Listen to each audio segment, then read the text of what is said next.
So this is the DIY Livewell that I've made, and I've hooked it up to my washdown hose. So this is usually what you use to wash down the boat. It's connected to a trash can using this bulkhead fitting.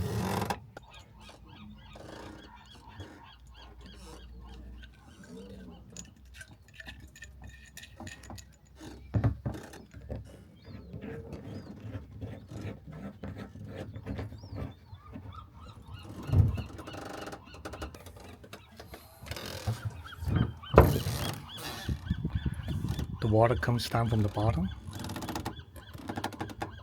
and it exits through the top, so there's really good circulation of the water. And let me turn it on from my washdown switch.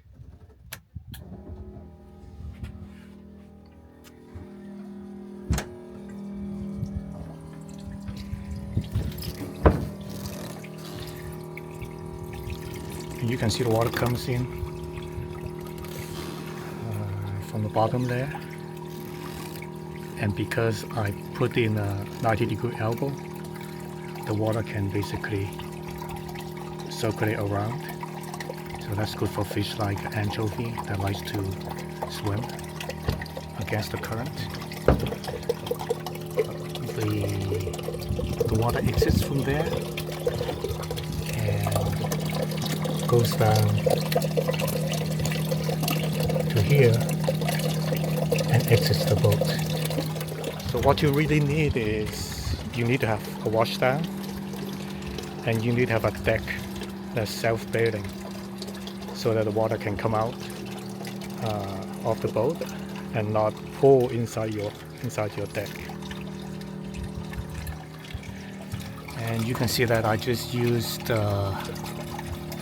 I drilled some small holes so that there's enough water that can exit. The fish cannot get out. This is a 20-gallon Rubbermaid trash can, and I've actually done a few versions of this. So I started with this one, which is 10 gallon, and you can see it's a bit smaller, but I wanted to maximize the volume so that I can put in more bait. That's why I chose the 20 gallon. Now I made some modification because I have a lip here, and it's actually lower than the regular height of this trash can. The regular height is about here. So I basically cut the top about 3 inches and I use rivets to attach it, and it fits surprisingly well. It fits like almost perfectly. So I'm pretty happy with this. And this means that I can still have someone that sits here, put their feet around the edge in here, and really use the entire length of the boat when we're fishing. I used to have a big live well here in the middle of the deck.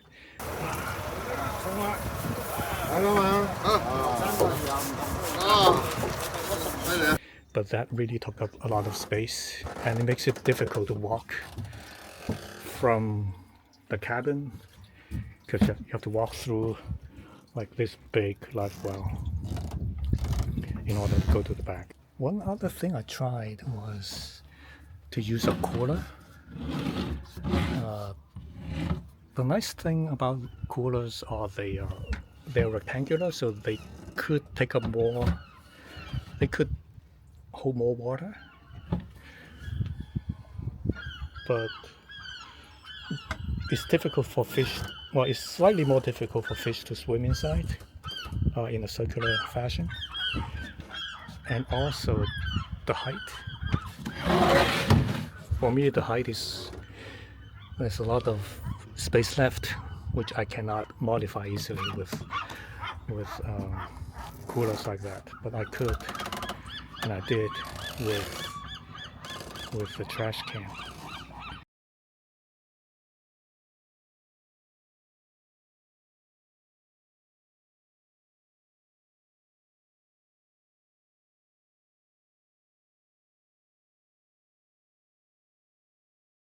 And one thing you notice is the pump has stopped running, and that is because I actually put in a timer at the back of the switch.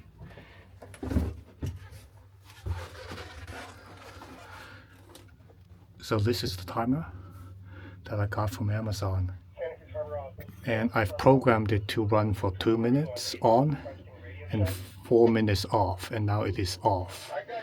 But I could restart it by pressing this R button, and it starts running. It will again run 2 minutes on and 6 minutes off. And the reason for that is because I'm using a Livewell pump, it actually uses a lot of current. It draws about 15 amps. So if you run it continuously, it's gonna drain your battery pretty quickly.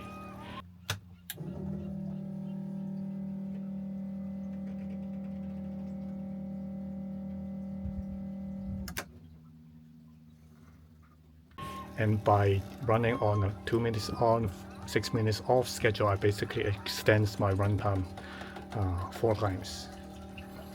And the pump is actually pumping a lot of water. If I started from empty, my pump is rated at 6 gallons per minute, but because this hose is pretty narrow, I could pump about 4 gallons per minute. So this Livewell takes about 6 minutes, no, actually 4 minutes to fill up, which is good enough. And now I'm inside the harbor, so the water is kind of cloudy, but if I'm outside of the harbor, then the water will be really clean. And one other thing that I'm doing is I actually have solar panels. I have solar panels that's charging the battery, and I'll do that in a different episode. But basically, with the solar panel charging, I could run this. It would charge the battery enough so that I can run the Livewell on this schedule forever. Yeah, one thing about these washdown pumps is they're not intended to run continuously, so having it on a timer is actually good for the pump. I could use a proper Livewell pump, and I might do that in the future.